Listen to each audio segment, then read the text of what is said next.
Haycox has been feast or famine all season. Either he's won or taken a zero in the points column each week. But because few others have been consistent, he leads by a massive margin. With only a couple rounds left, will anyone be able to step up to challenge him?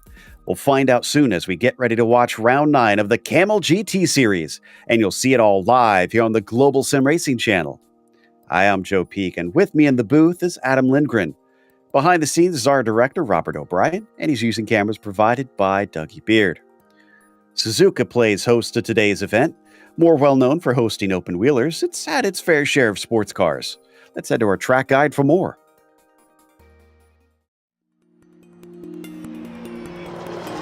Welcome to Suzuka Circuit, perhaps most famous for its hosting of the Formula One Japanese Grand Prix for much of the event's history. This track sees all sorts of racing besides that. In fact, this place began as a test track for Honda, but later proved to be a driver and fan favorite for competitive motorsports as well. The full layout of the Grand Prix course steals the show, but there's actually 5 different versions that can be run on iRacing. With their lap lengths ranging from just over 2 kilometers to nearly 6 kilometers, plenty of different types of cars can suit the track.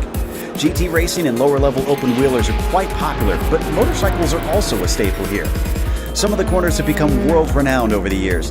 The S's are often cited as one of the great tests of a driver's technical prowess.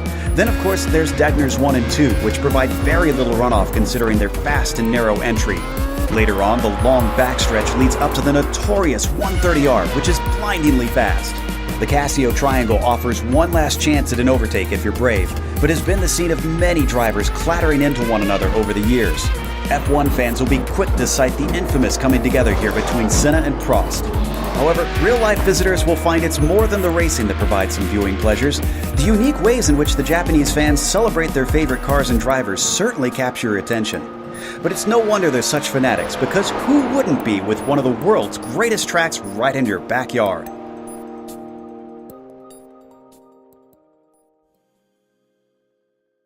This place has its fair share of fans, and it's no wonder you see it, and it's pretty majestic here, Adam. Yeah, absolutely. The Suzuka Sakito has long been host to many an epic championship moment throughout the history of racing. With its 3.6 miles or 5.8 kilometers packed full of 17 turns, and it's also one of the few figure-8 road courses in the world. The Nissans by far will feel the most at home here, with their big wing machines handling similarly to more modern Formula One cars across many of the S-curves, line changes, and high-speed corners here in Japan. The GTOs, well, they tend to suffer here, with both front tires getting a pounding around the long high-speed turns and sweeping braking zones. Multiclass here has historically been a real challenge for the Camel GT series, as the racing line switches from right to left and back again quite frequently, and the racing surface, with the exception of the front straight, is fairly narrow at about 2.5 cars width.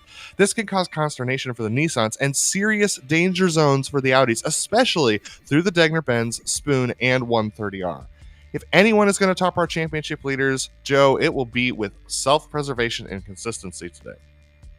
And that doesn't bode well for Hugh Haycox because of the stats that I mentioned a little bit earlier. But if we look at how the points sit, he's still not going to lose the lead, even if he does take a zero. Hovdal is almost 2 full wins behind Hugh Haycox. Hovdal has been a bit off and on, but Matthias, much like Hugh, tends to win when he shows up. So we have 2 Titans showing off today, potentially, if both are here. We'll double check on that in a moment. Aaron Humphrey has only had a single podium, but again, consistency has not really been a thing for any driver all throughout the season, except for maybe Hugh Haycox, and that's why we're seeing Aaron currently up in the top 3 in the points, with Fabian Jungbluth very closely following, along with Timothy Reed and Antti Lepisto. It's just a little bit of a jump down to Alex Ott, but obviously it's extremely tight in the mid-pack in the points. What about the GTO standings? Well, the GTOs, our winningest driver in GTO history, Yuka Leskola, still leads over Javier Del Olmo by 29 points, and with the cars here today, he wouldn't lose that lead if he lost either, or if he wrecked out. So Escalante is the one who's challenging Javier Del Olmo, but a little too far back. But Ian Haycox, look at that, climbing his way forward with that win last week. Going to look to try and dethrone Escalante today. Doug Cloud, a little bit too far back to battle, but Topi's in challenging position for Doug Cloud, and so is Kurt Karam. Those 3 are duking it out for the 5th position. And it's Jamie Hamill-Smith, Felipe Savoy, and Andreas Schuster rounding out your top 10. As for today's race, it's your standard fare for the Camel Series. It's a 40-minute sprint here in round 9. It's open setup. Now, this is going to be an interesting track because I suspect most will try and add wing in with all the long curves, but there's a few very fast straightaways that could benefit trying to trim it out.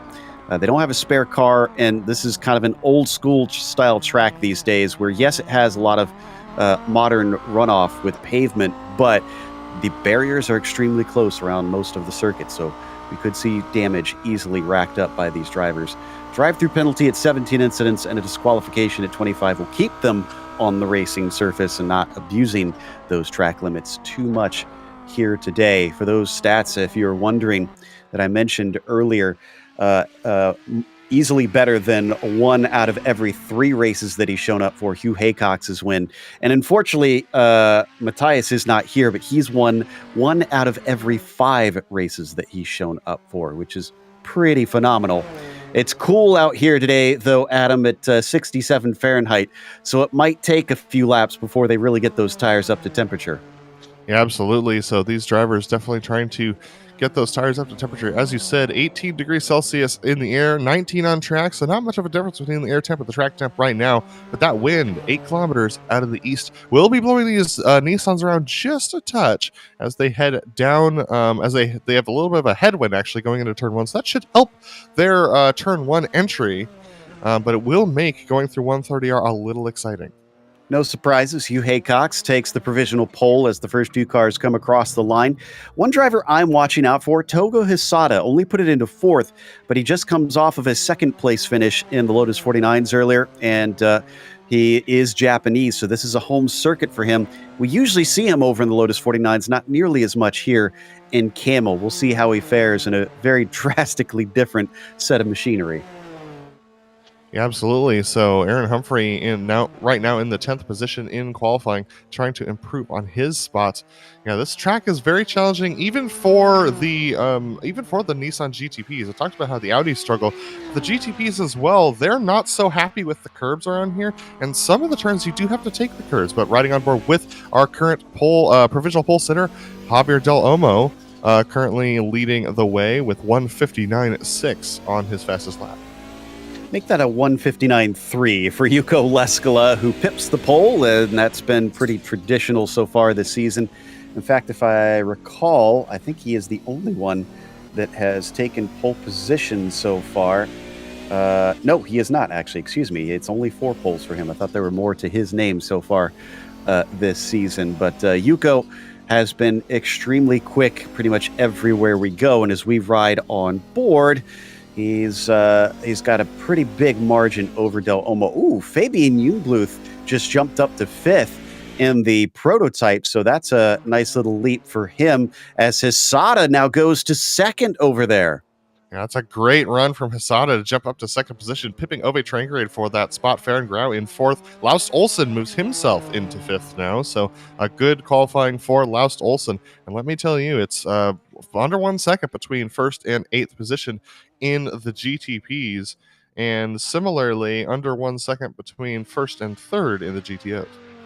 Laust and then Alex Ott are the only other drivers that have won this season in the prototypes. Otherwise, it's been Hugh Haycox just sweeping that top spot.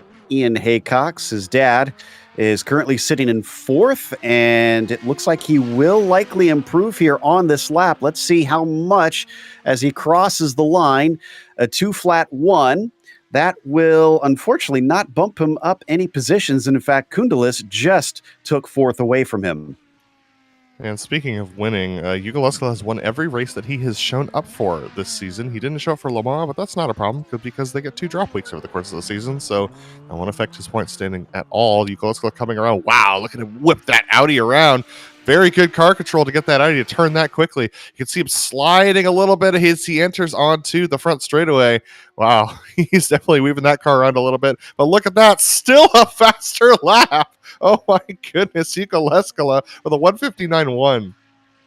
Yeah, and nearly 4/10 faster than Javier Del Olmo's quickest lap there on that second one. So it's looking pretty darn good for Yuko today once again, as long as he can stay out of trouble with the traffic. Schumacher, in the meantime, has got himself into 8th and needs to make up 3/10 as well to catch Hamill Smith for 7th. He's not going to do it on this second lap as that one was not quicker. See a couple drivers out. Kurt Clapper's out on track. He almost never qualifies. That's interesting. And it looks like he won't. Yeah, he did not set a time this time by, and he's not got enough left to do it next time. So that should be it for our qualifiers. Nobody close enough able to improve from here. Hugh Haycock's on the pole over Togo Hisata in second, and Ove Trangrade starts from P3. Farron Grau will flank him on that outside of row 2. Laust Olsen starts from 5th with Fabian Jungbluth in P6. Heitor Sintes Galindo, former champion, will start from the 7th spot. After that, you've got Martin Krejcik in 8th and Stefan Leslie in 9th. Jorge Suarez rounds out your top 10. In the next slide, you've got Brennan Hobart in 11th. German Suarez starts 12th, and Aaron Humphrey all the way down in 13th. But again, consistency seems to be key for him here, so we'll see if he moves forward. Oscar Prado will be 14th, Romain Bello in P15, and then to the outside of him, it's Marty Novak. Jason Dunnington will start from the 17th position. Antonio Vicens in 18th, and Matthew Palmer 19th. Stay Morris and Alvaro Cortines were the last two to set times. Jason Clapper, Kurt Clapper, Chaz Johnson, and Brandon Dugan will round out our prototype field. And then you got the Audis with Yuko Leskala starting off on pole with Javier Del Olmo next to him. Escaleta Niemi starting off in the 3rd position with Arturas Kundelis lining up next to him on row 2. Row 3 is going to be Ian Haycox with Andres Schuster lining up in next to him. Row 4 is Marty Ollie and Jamie Hamill-Smith, and rounding out your top 10 will be Andre Schumacher and Doug Cloud starting off in 10th. On the next slide is going to be Felipe Savoy starting off in 11th position with Magnus Johansson in 12th. Robert Plumley starts off in the 13th position with Steve Lowe in 14th position. Bjorn Ackerman is going to start off in 15th, and the last of those to set a qualifying time, Alex Moss, Andre Lowry, and Robbie Kirtley round out your 18 cars in the GTOs rather, and the 43 cars here today. Not much change in the weather since the qualifying, but we do have 2 cameras for today. A pretty traditional fare for this. We've got Laust Olsen joining us once again. We'll see if the pucker cam is going to make an appearance here or if he'll be able to stay calm.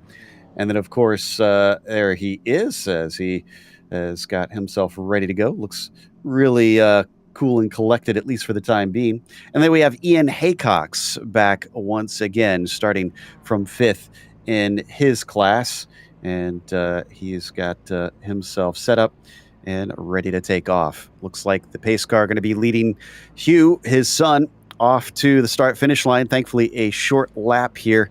But I'm curious to see how this is going to go for Hugh, considering, like I said, it's been all or nothing, Adam. Yeah, absolutely. It was a Haycox 1-1 last week in the Camel GT series. Something that we have not seen before for a father and son duo, and something we're not likely to see again. But can Hugh Haycox hang on to this at the front of the field? And can Ian Haycox from 5th maybe try and take away another win?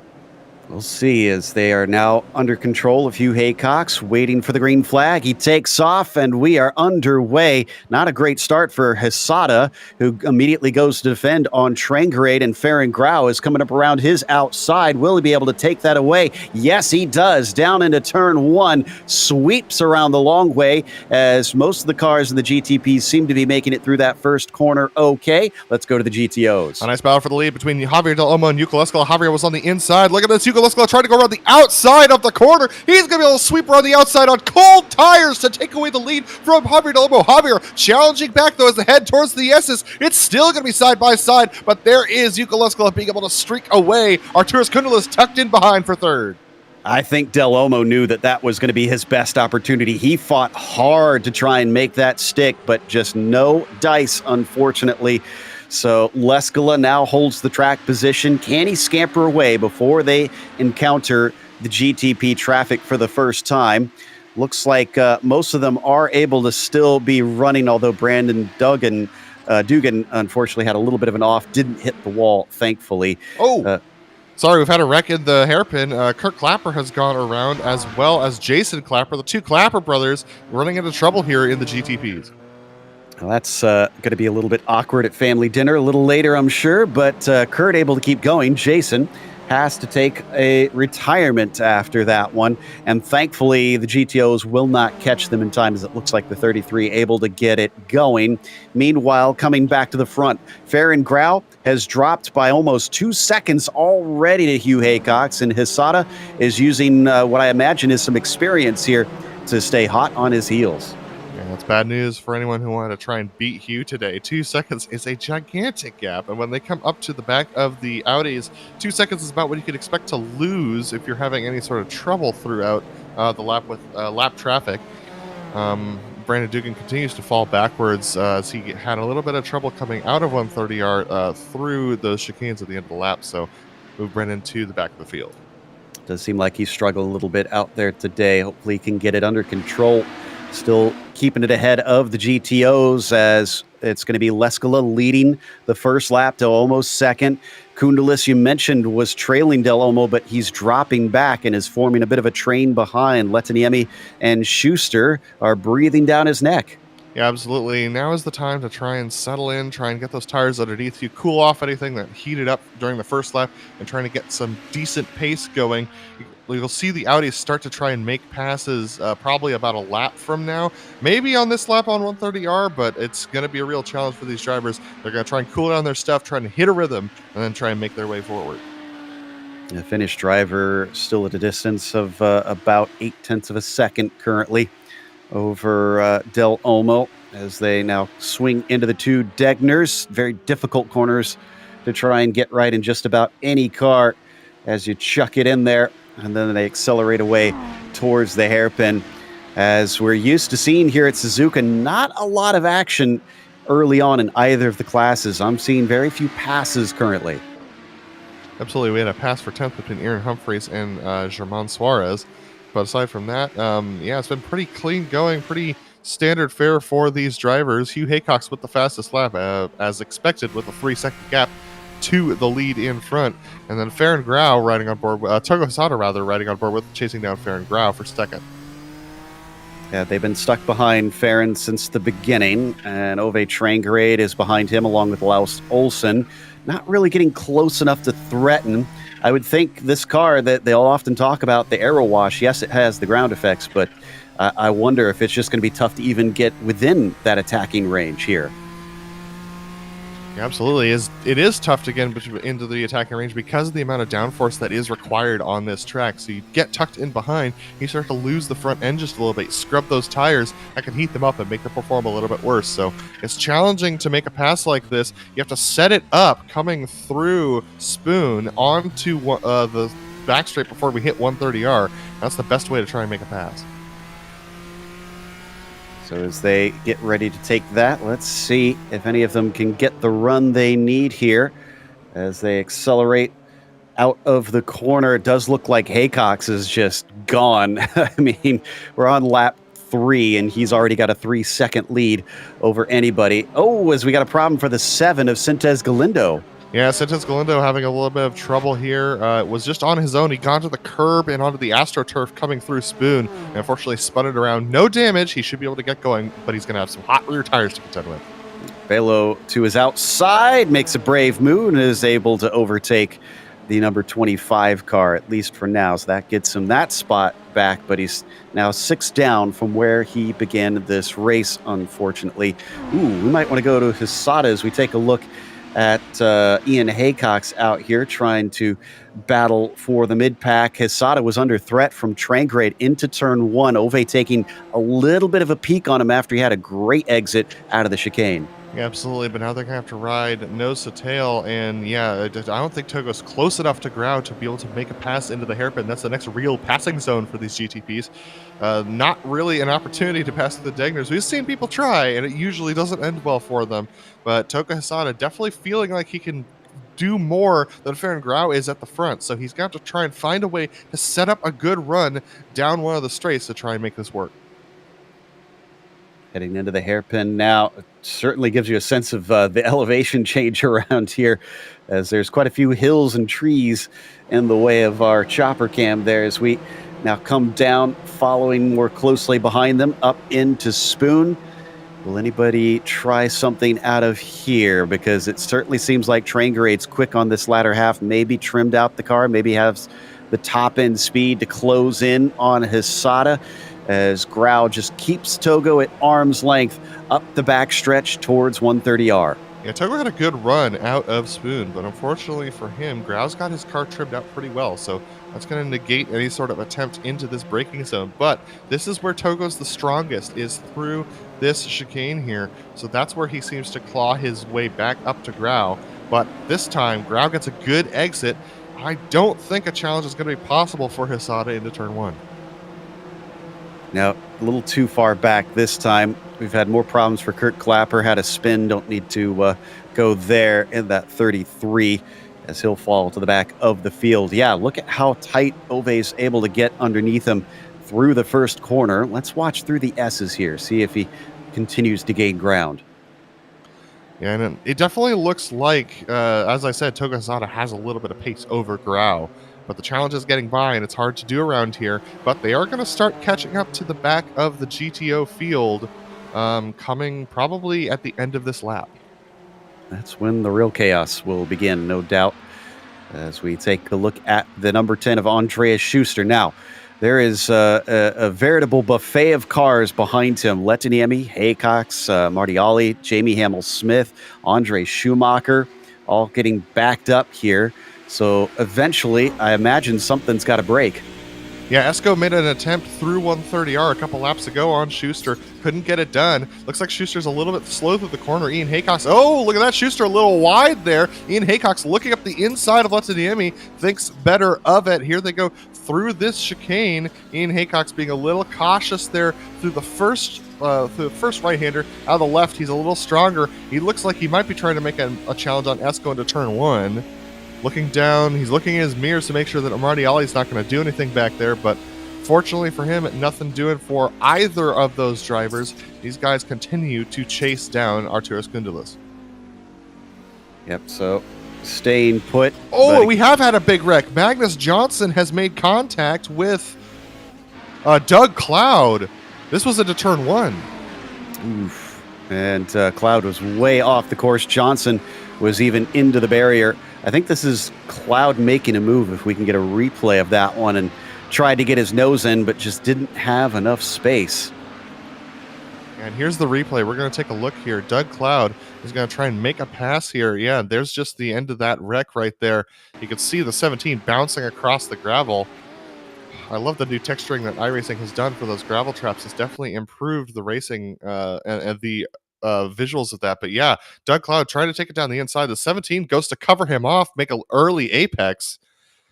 Yeah, that's a tough one. I don't know. If I was a steward, I'm not sure what I would say on that one. Yeah, same here.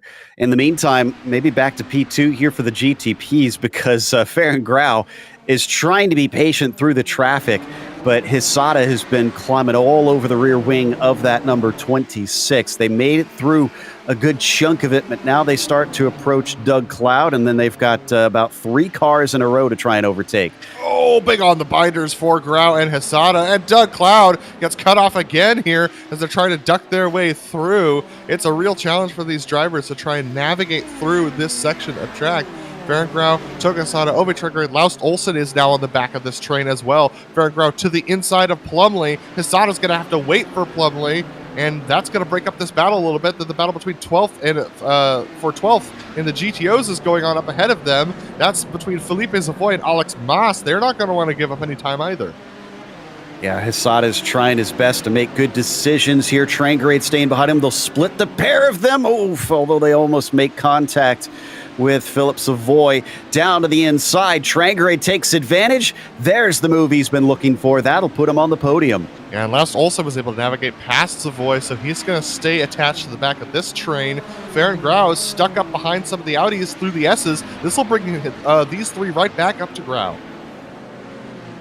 Wow, so this is kind of what we were talking about. If you've never watched Camel, as soon as they enter into the traffic, things get a little nuts. Oh, just like that, big contact between Schumacher and Hisada has major damage. He fires it off into the gravel trying to gather it up, but I'm not sure if that car is going to be able to drive straight.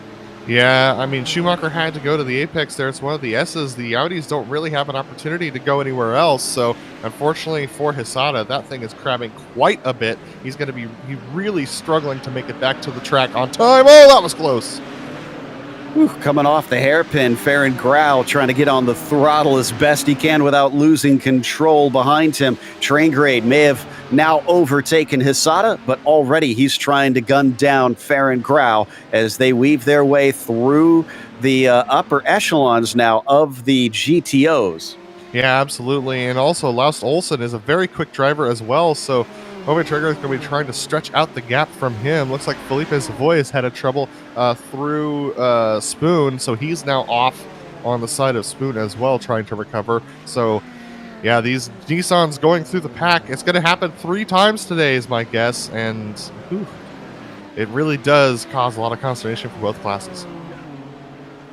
And Trangerade has caught up to Grau. Savoy unhappy with how things are going, getting on the radio and expressing his displeasure. They'll go past Del Olmo, who still sits in second, and then they'll be fully past the GTO field for the first time. But that's after about 10 minutes, so they maybe have 2 or 3 more times that they'll need to overtake this class. Is down to the inside. Is that It's a blown engine for Jorge Fernandez Suarez. Unfortunately, he blew his engine on an upshift on the straightaway. I'm guessing he shifted the wrong direction then on that one. At least he was able to pull it out of the way and not cause more issues. Hisada has also come into pit lane now, finally having made it in there, and is probably going to try to take repairs. No spare car, remember, so he's basically going to have to sit and wait patiently for quite some time, no doubt. In fact, yeah, he has a black and orange flag, so he has to take repairs and can't carry on. Meanwhile, watching the 12 of Letaniemi as he allows some of these GTP cars by. He's trying to catch up to Schuster for 4th. I can report that Oscar Prado and Andre Schumacher both had contact through Denger 1. That was Prado who tried to dive to the inside of Schumacher in the braking zone for 1, and that never works. No, just a little bit too risky. It's such a fast jink into that corner. Meanwhile, coming off of the Spoon curve, Letaniemi doing a good job managing the traffic behind him, as that was the prototype of Dunnington, just waiting for an opening to go by. And we might slow up Schuster. No, he's able to find the apex just in time through 130R. Yeah, absolutely. And these Audis are really at the will of the Nissans in this race. The Nissans are able to stick their nose pretty much anywhere they want to around here. And it forces the Audis to try and avoid contact. But let me tell you, Joe, in 1 lap, we've lost 4 of our Nissans already just this past lap. Ooh, and Bello is now in pit lane, so something's happened to him on top of it. Not sure what's going on there as we come to Martin Krajcik. Haven't given him some love in a while, but he's up to a top 5. That's if he can hold off Fabian Jungbluth. Yeah, this is a tight race between these two, Krajcik and Jungbluth. Jungbluth looking for a little bit of redemption over the course of from the troubles he's had over the course of this season. Doing a good job being consistent today, and these Nissans are free to fight with one another as they've just gotten through the Audis, so it's going to be Nissan on Nissan fighting for the next couple of laps. I'm sure they greatly appreciate that, as the 13 trying to keep ahead of that number 8. Let's see who's got the better straight line speed while they exit the Spoon curve. Absolutely. So nice run from Jungbluth, but not really going to have an opportunity here. It's a decent run, but not quite enough overspeed to make any sort of move. Krajcik quite a bit trimmed out over the course of this race. So a good job from Jungbluth to stay with him, but Krajcik deep through the chicane. This should give Jungbluth a good run down the straightaway.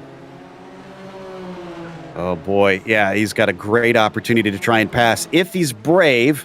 And if Krajcik will give him the space, he's ducking to the inside, wheel to wheel, down into turn 1. Will they survive it? Yes, Krajcik lifts. Yeah, Krajcik realized that he had given up the ghost through that, due to that late braking into the chicane. So unfortunately, he had to give that position to Jungbluth because Now he can tie himself to the back of Jungbluth and try and draw himself back up to the back of Olsen. Exactly. Got to think big picture here. And the drivers carry on to try and see if they could catch the Scandinavian runner.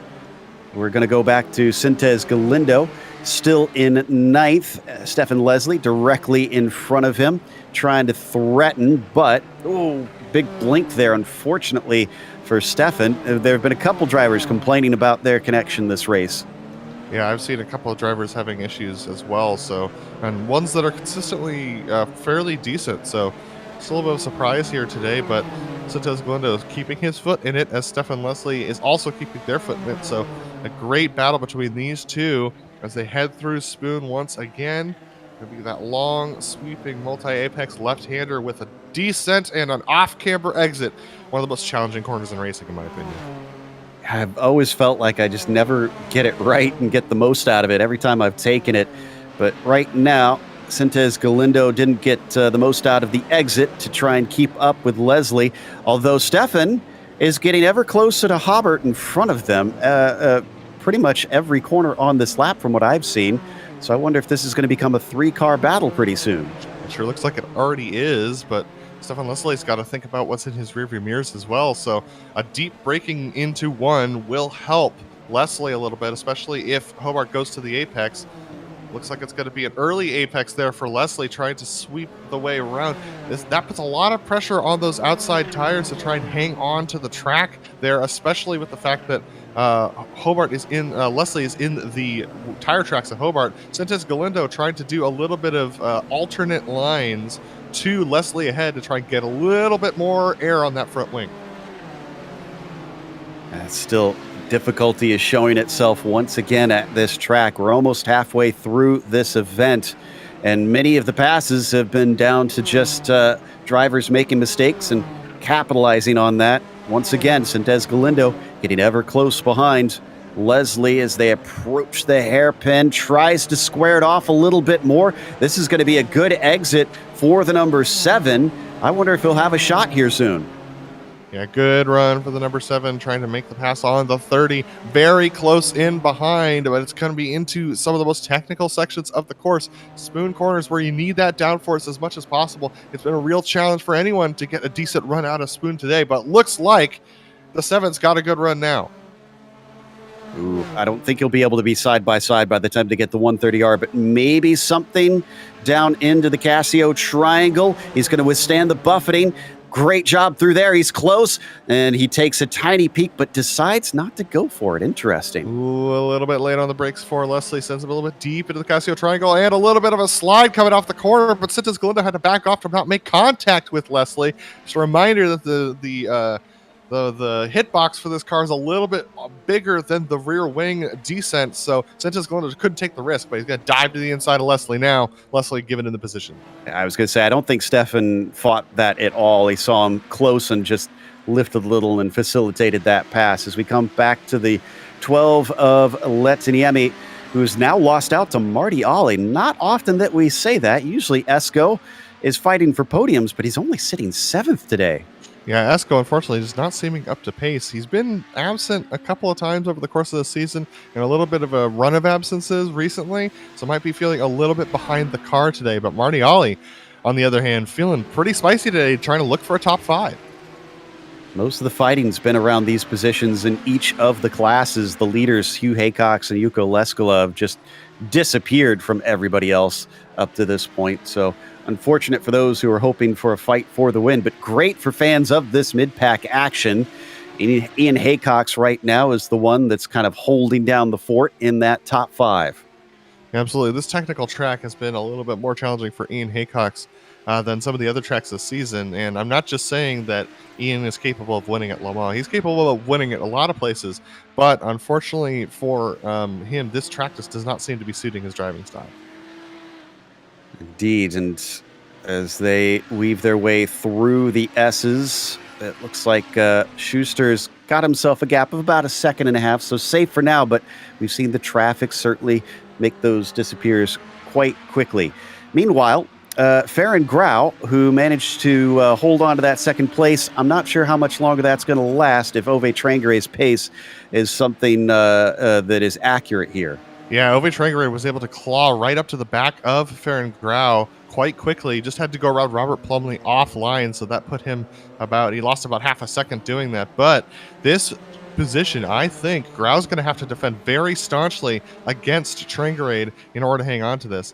And just as an FYI, Hugh Haycox, who is 10 seconds ahead of these guys, just exiting the hairpin now, has made it up to 8th position in the GTOs and about to come up to that battle for 4th that we've been talking about all race in the GTOs, and he's going to be approaching them through 130R. That could get spicy. Indeed, as they head up towards that spoon curve, gets himself a little bit farther away from Trangere for the time being. Lau Stolson nowhere to be seen behind them, about 4.5 seconds back as he just edges inside of the number 21. That's going to check him up greatly. This is what Trangere's been looking for. He's got a good run and immediately switching to the inside there. Farron Grau knows it. He wants to try and prevent him from getting a nose in. Absolutely, side by side they go through 130R. That's going to push Ove Trangere. They managed to stay on the track, both of them. Great work from both, but Ove's not going to set it up the inside into the Casio Triangle. Nice moves from both drivers. Very respectful driving. Ove Trangere a little bit loose coming out of the Casio Triangle. He's not going to be able to make a challenge at turn 1.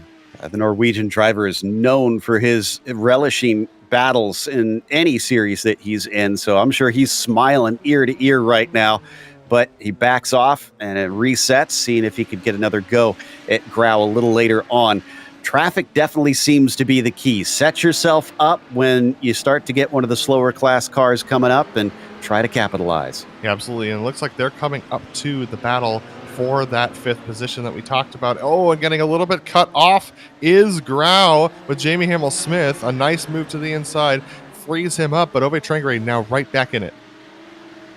Can't really make passes in the snake, unfortunately. Just a little bit too tough. But like you said, 3 cars in a line. So definitely lots of chances for Ove Trangere to do something if he wants to get creative here. They head through the hairpin. In fact, make that 4 cars, rather, actually vying for position in front of them. They should be predictable through this part of the circuit. But what about through Spoon? Good driving there from everybody. A nice sweep around the outside. Look at that. Farron Grau able to gap Ove Trangere by 2 cars and able to get freely away through Spoon. That's going to give him a ton of breathing room. Yeah, I'm sure Schuster did not appreciate that, but that was a very savvy move from Farron, just taking that apex away and sneaking by. That puts a gap of 1.5 seconds between himself and Trangere. And we're down to the final 15 minutes of this event now, so it is ticking away quickly.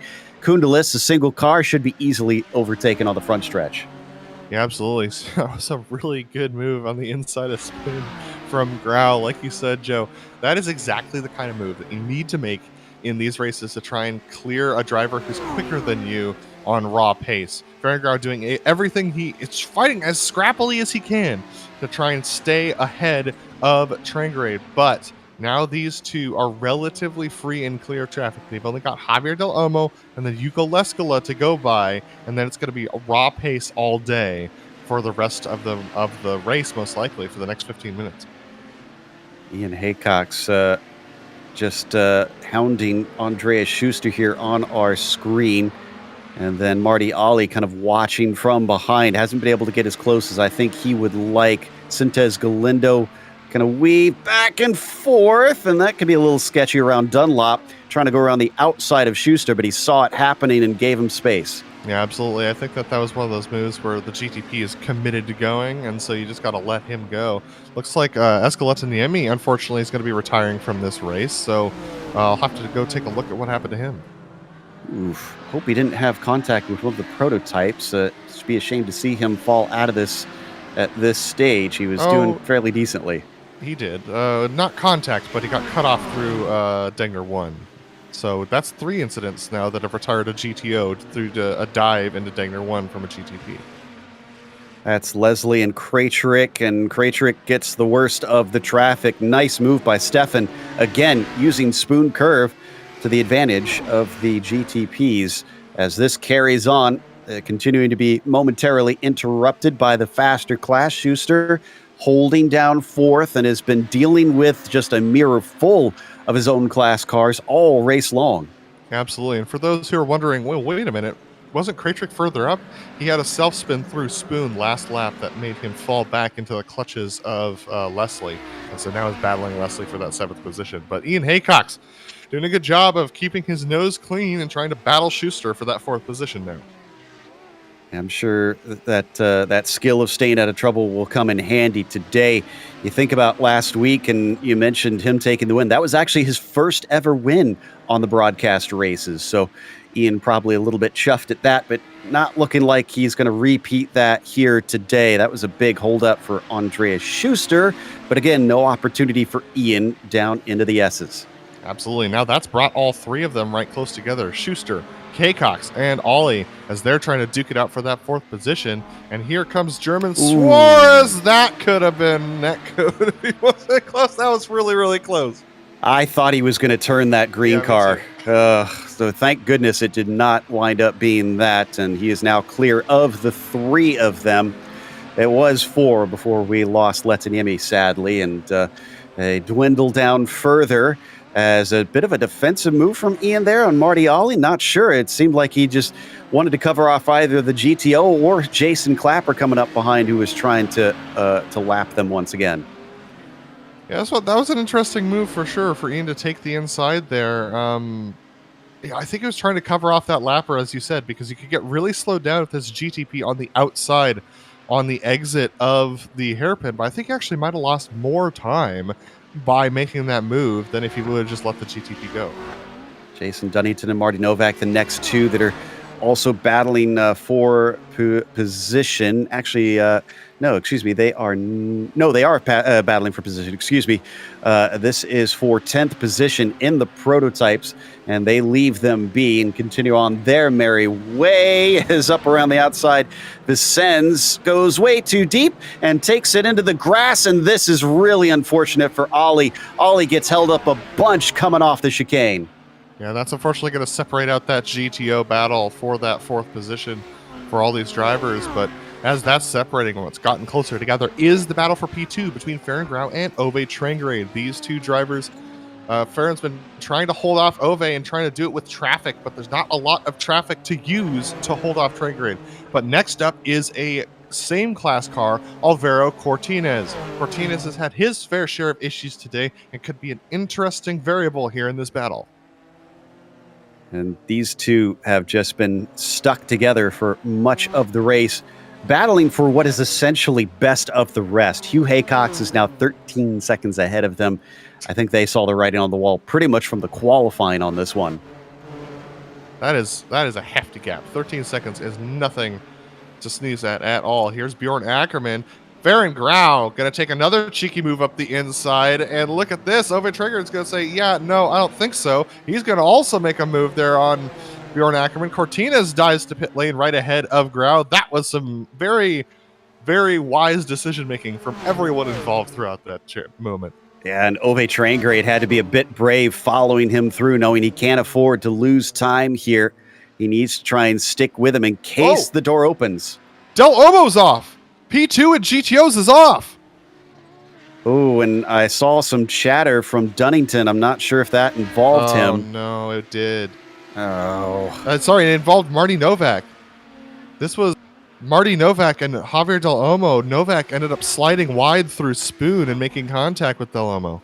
It did look like some netcode from my end. I'm not sure if that's what we'll see on the broadcast here, but I think he still left him a little bit of room, but sometimes that's just the nature of the beast. The server is hosted in Germany and France, I believe, or Germany or France, I should say, from what I can tell on our information here. So maybe some of these drivers just not getting the ping that they want. In fact, those 2 battling, Novak and Dunnington, nearly just made contact with Leskala just now.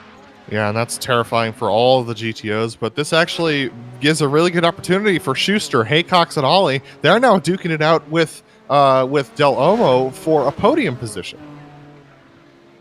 Yeah, that's a good point. Del Omo, having lost all that ground, is back into fourth, and we didn't see it on screen, but he had a close moment there with Matthew Palmer, unfortunately. There they are now, and the green machine of Ian Haycox has picked up the cue quickly and is already trying to attack to see if he can get himself into fourth. Yeah, absolutely. The best time to attack is right after a vehicle has made some sort of off like that, because the tires are dirty and they're hot because of sliding across the track. So now is a great time to try and attack if Ian Haycox wants to. But look at the speed that Javier Del Olmo took into the hairpin. Oh, that was a spun car. What was that? Lost control or something. That was very strange. Or maybe it was a missed shift or something. It's got four-wheel drive. It shouldn't squirm under power like that usually. No, that was Palmer. Matthew Palmer spun out, exiting the hairpin, and then backed up into the path of these vehicles. Oh, okay. Interesting. I just saw Haycock suddenly weave off the track, and I wasn't sure what exactly cost him that. Now he's got Marty Ollie directly behind him. I'm not sure if he's going to try something here into the Casio Triangle. We'll see if he decides it's worth risking it here, or if he wants to sit for something better. He's not going to try it. And now P2 and GTPs has heated up again. For Ove Trangrade right on the back of Farron Grau. These two are nose to tail coming out of Spoon. This is the best opportunity that Trangrade's had.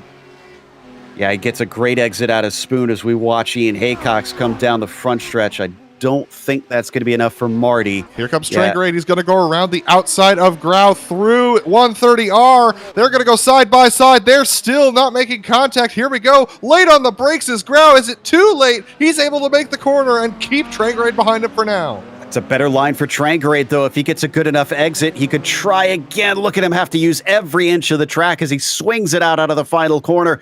I think he might be too far behind, and it's going to be close with this lapped car as well.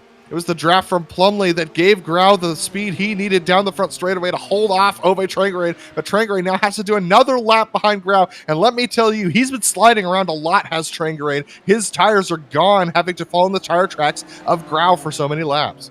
All this to decide P2 out here. Trangrade still sticking within the range to try and attack on Farron Grau, but he's only got 6 minutes left. And it's a long lap here. We haven't talked about that. For the Audis, it's over 2 minutes. For the GTPs, even with all the downforce on these machines, we're talking a minute 42.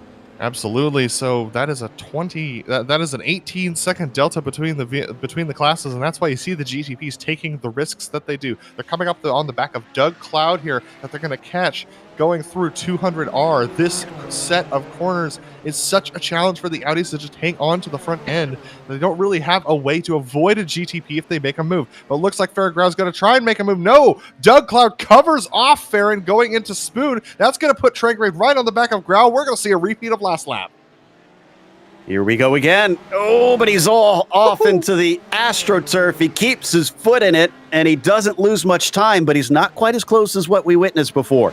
Will he have the same opportunity? It's very good under braking at the number 26, so this is going to be difficult, and no, that's just not there. Yeah, Trangrade actually lifted before going into 130R to make sure they didn't get into the back of Grau. You don't want to fall too closely through there, but look at this. Trangrade once again with a good run down the front stretch, and this time Grau has no help ahead of him. Weaves down to the inside to cover him off, wheel to wheel through turn one. Who's going to come out the victor? Round the outside, Ove Trangrade gets a nose ahead, but is he too deep? He's too deep, and he's off the track. He's able to get it back on in time, but Grau lives to fight another day. All that time spent behind Grau, Trangrade's tires just didn't have enough life to hang around the outside. Add to that the fact that offline is greasy nowadays in iRacing. And man, Ove Trangrade tried everything he could to get around, but now Grau's held up a little bit behind Jamie Himmel-Smith. That'll bring Trangrade back into play. Great stuff, though, from Trangrade to give that a try, and he at least didn't lose control of the car. He was able to bring it back onto the circuit and is still well within touch as we jump a little farther back to the battle for 10th, Dunnington and Vincennes, but Vincennes not close enough. Yeah, absolutely, and it's side by side between Ollie and Haycox for fifth of the GTOs. These two, Ian Haycox has fallen off the back of Javier Del Olmo ever since they had to avoid that slow GTP. But look at this, Ollie looking to the inside of Spoon. That's a risk, but Ian Haycox got a little bit upset. Here comes Grau. This is going to be between Grau and Train Grade again. Look at this. It's going to separate both of these battles, but then it's going to bring them back together for 130R. He did not want to give that apex away to Farron and tried to duck down to there. They just about made contact between them. As here we go, Ove Trangerade. Is he going to be able to try it this time? Can't quite stay close enough. We watch Ian Haycox behind. And he also is going to be able to hold off Marty Ollie. Oh, and Trangerade lost touch. He couldn't quite get past Del Olmo in front of him. Yeah, absolutely. So now here we go. Marty Ollie with a good run on Ian Haycox. Ian Haycox trying to break the draft a little bit. He's going to look to the inside. Ollie's going to try and draft behind him. I don't think Ollie has the overspeed to try and make the move. Look at this. Ian Haycox drifting back to the racing line. He's going to be able to hold off Ollie once again into the S's. So it's a tense battle between Ian and Marty, but Ian, who's been on both the attack and the defense, has been doing his darndest no matter what he has to do. Laust Olsen catches up to Trangerade after Ove got held up just a little bit. But interestingly, it looks like he's re-caught the time on Farron Grau, though going around the outside of Kundalis makes it a little sketchy. Absolutely. Laust Olsen trying to sneak his way by, trying to get himself up into... He has a chance at a P2 right now, Joe, and he didn't think he would have that opportunity just a couple of laps ago. 2:30 left on the clock. That means... where is Hugh? Hugh is... my goodness, I keep forgetting how far away Hugh is. It's going to be close whether or not it's the white flag this next coming lap. I think this is going to be 2 to go as he crosses the line here. As we follow on board, not a whole lot of pucker factor for Laust Olsen. Oh, and whoa, that's a big wreck off to the side. I'm trying to see who that was. It's one of our Audis. Oh, that was the leader. That was Kurt Clapper. Got it. We need a replay. He lost control, and poor Laust Yuko Leskala was just at the wrong place at the wrong time. The car is damaged. Kundalis just overtook the lead. Unbelievable. Yuko Leskala just racing his own race, and Kurt Clapper, who's been having trouble all day keeping it straight, unfortunately makes contact with our leader in the GTOs. I'm trying to find Kundalis in our stat sheet. I think this is his first race, if I'm seeing correctly. I've seen him a couple of times, but it's been a hot minute. Man. Wow. What an unfortunate turn of events for Yuko Leskala. This will be his second drop week. Well, things change very quickly. Here's the incident. And, I mean, yes, Kurt made a mistake, but I don't think he was doing anything wrong. He was given the inside. He just, he touched the grass.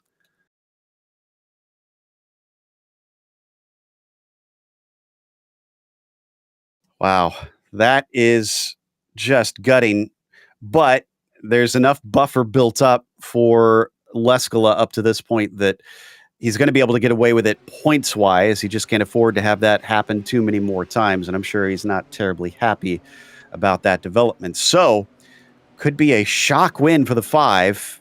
We'll try and see if we can dig up any more information, because, again, my stat sheets is not showing Kundalis, but I'm with you. I feel like we've seen him before, if not in this, in one of the vintage series. Absolutely, but look at this. Overtriggered right on the back of Farron Grau. He's going to try and make the move around the outside here of the Casio Triangle. Grau very strong on the brakes, but hits the inside curb. This is going to give Trangrate a really good run down the front straightaway, but he loses traction again. Those rear tires just not gripping. This could give an opportunity to Laust Olsen.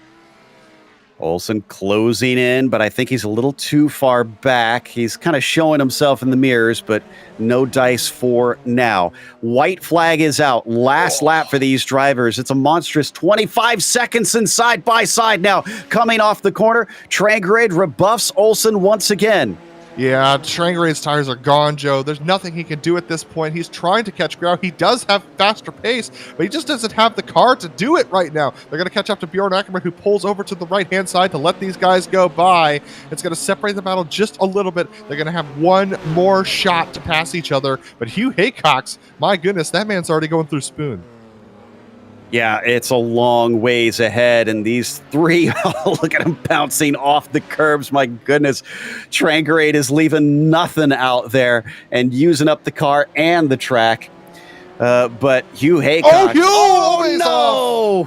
Ove loses it on the final lap. There goes another podium to add to his tally. Hugh Haycock's into the Casio Triangle. The number 3 car, again, continues the trend. It is a win or a 0 for him, but today it's in the win column.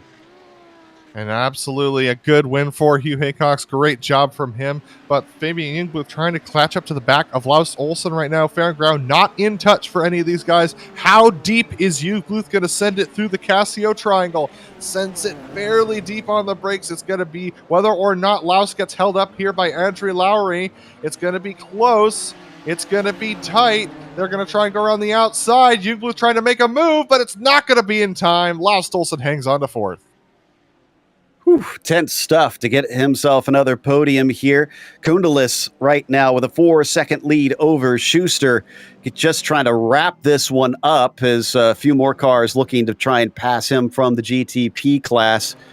Kundelis, wow, what can we say about this man as he now drives his way through the 130R with a hefty gap behind him and into the final chicane. A shock win where he inherits the lead with 2 laps to go.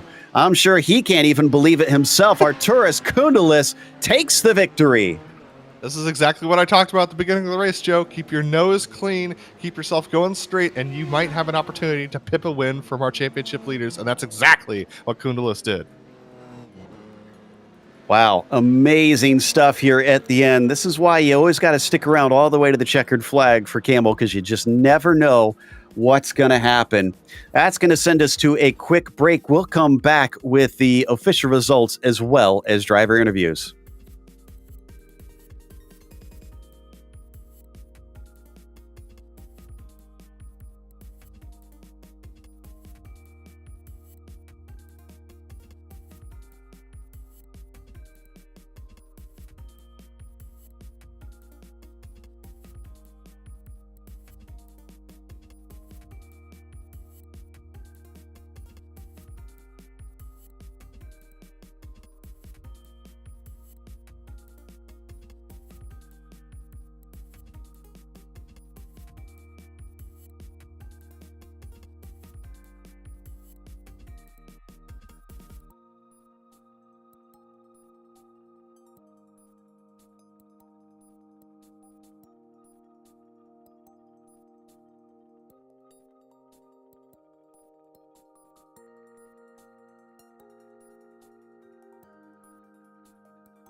Welcome back to Suzuka International Racing Course. Here for round 9 of the Camel GT Series. Hugh Haycox basically dominated the field once again, continuing his trend of 25 or 0 points.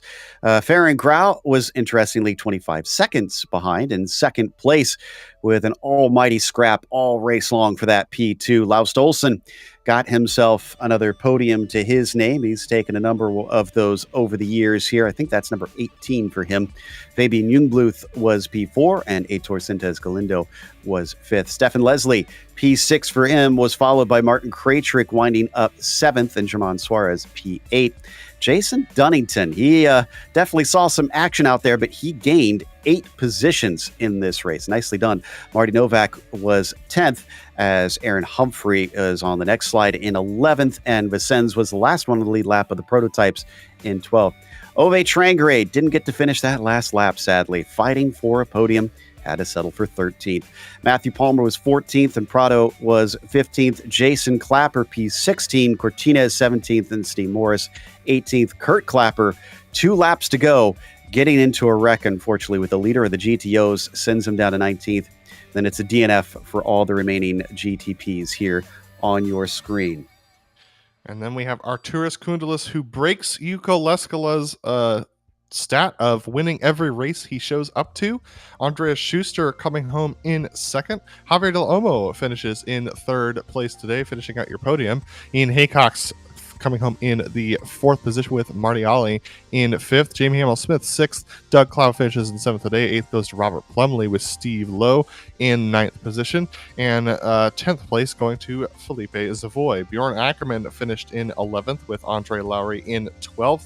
And then we hit our DNFs. Yuko Leskala with his first first place finish of the season is a DNF due to no fault of his own, with Escaleta also getting punted in this race, finishing down below as well. Andre Schumacher, Alex Moss, Magnus Johansson, and Robbie Kirtley round out your GTO drivers.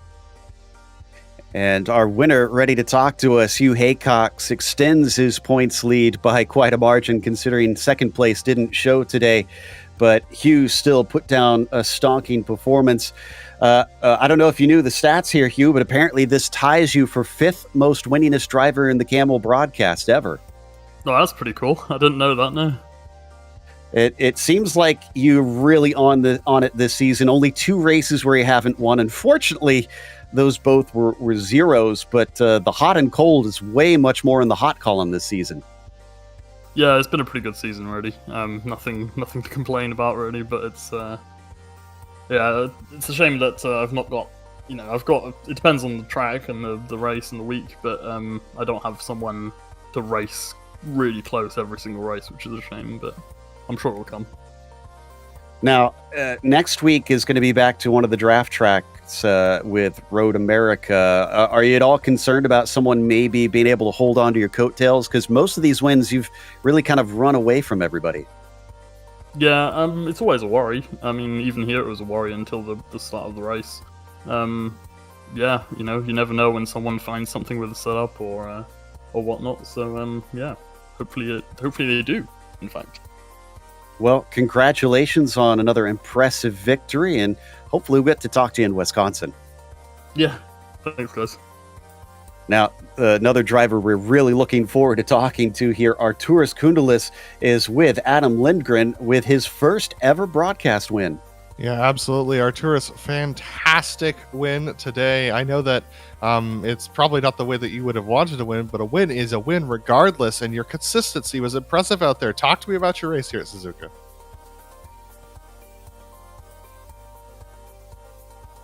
Thank you, guys. Yeah, sorry, I was muted. Yeah, it was unbelievable. I was working so hard for so long to get that first win. It was going to happen on Wednesday, but I got robbed by Nissan at the very end of the race, so this feels good. And yeah, obviously both Yoko and Javier were always the guy I was looking up to while trying to find speed in the Audi, and to just keep up with them for a little while and in the end get gifted the win is yeah, both great surprise and massive pleasure for me at the moment. Absolutely, and you were able to claw your way ahead of most of the rest of the competitors behind you. You were sitting well in third before Javier had his spin, and Yuko also made contact with a Nissan just like you did on Wednesday. But talk to me about that traffic today, because it definitely played a role in the outcome of the race for most of these drivers. It always does, especially on a narrow track like Suzuka. It's quite difficult to sort of interact with the Nissan behind you in the few seconds that you've got together, especially going uphill in the SS and the uphill afterwards, because there are two options: they can go outside, they can go inside, and sometimes it's a it's a very tricky situation to manage. And on the last laps, I was really just moving away, giving all the width they need to just safely pass me by, because the last thing I wanted was to get collected by one. But all ended well. No real offenders from the Nissans this race, thankfully. Not so much for Yoko. But yeah, it's tricky, but this time it worked out. Well, your first Camel win, your first Camel broadcast win. Who made this possible for you today, Arturus? Working on my own setup on the Audi made it possible, I guess. Some hard work, and probably not stopping believing myself, and support from the guys who watched the race as well. Well, congratulations, Arturus, and we look forward to many more wins in the future. Thank you so much. That was Arturus Gundelis, who finished first in the GTOs. And next we have Laust Olsen, who got a podium today. Indeed. In fact, Laust, your podiums are a lot more frequent than I realized. I was looking at your stats. You've been on the podium pretty much 1 in every 10 races you've entered here on the broadcast races. That's a pretty good strike rate, I'd say. Yeah, thanks. Better than I thought myself. It doesn't always feel like that. I kind of felt the same way. I thought, well, we see him up there, but I didn't think it was that common that we get Laust Olsen. Today, you definitely managed to take advantage of what we were just talking about with Kundelis, where surviving a lot of the chaos seemed to keep you safe, and you were kind of gifted it at the very end. Yeah, I was pretty lucky. First, Togo had some issues with the GTO early in the race, and then Ove ran out of tires, or what happened to him. So I felt a little sorry for him. But again, you gotta take what you can get, and that was a nice surprise. This wasn't the worst we've seen in the interclass incidents, but there were definitely some notable ones out there today. What was your general impression of the GTOs and GTPs having to go by each other today?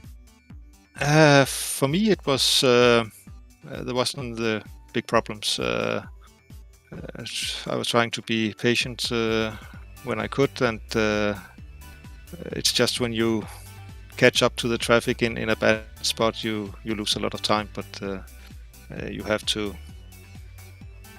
Sometimes you just have to accept it and get on with the race, even though it's tempting to try something foolish.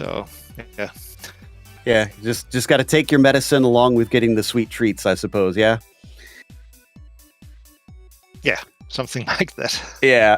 Well, a great podium here today for you, Laust. Hopefully we'll get to talk to you when we head off to Road America. Yeah, I hope so too. Thank you. That was Laust Olsen, who finished third in the prototypes. I believe you've got just enough time for one more. Adam, who have you got?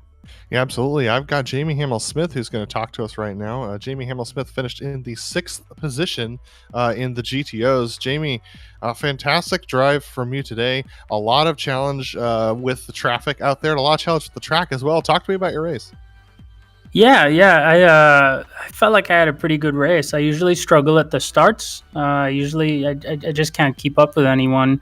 And then when the car comes to me later, I start to feel like, oh, I wish I had this 10 laps ago.